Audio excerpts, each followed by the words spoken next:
Kwa jina la Jamhuri ya Muungano wa Tanzania. Ushirika, Co-op Bank.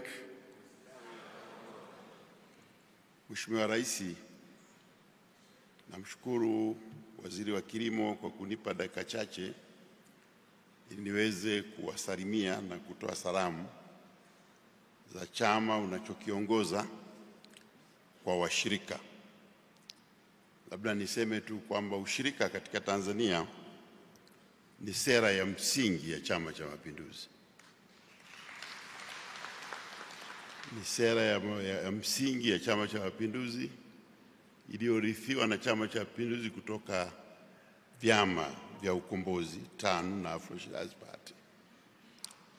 Kwa hiyo Chama cha Mapinduzi kinaendeleza sera hii kwa imani ya kwamba shabaha ya maendeleo ni kumkomboa mwanadamu, na mwanadamu anakomboleka kwa kazi anayoifanya yeye, lakini ushirika unamwezesha kushirikiana na wenzake kufanya mambo ambayo mtu mmoja hawezi kufanya.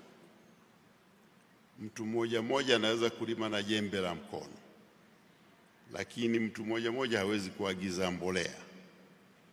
Mtu mmoja hawezi kufanya mambo yote mpaka akafikia ukomo wa uwezo wake bila kushirikiana na watu wengine.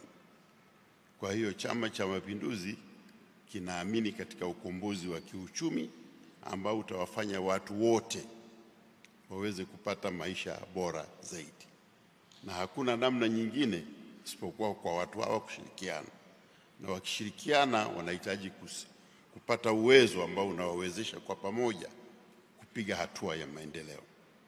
Kwa hiyo tunakuja hapa kwa sababu tunaamini kazi hii inayofanywa na serikali inatimiza azimio la Chama cha Mapinduzi la kuwafanya Watanzania wote popote walipo waweze kupata nafuu na waweze kupiga hatua ya maendeleo yao siku hata siku.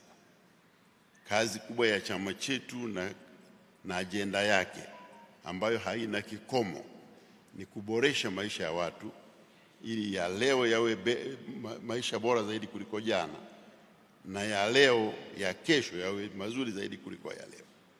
Baada ya maelezo hayo, na washukuruni washirika, asanteni sana kwa kuanzisha benki ya ushirika.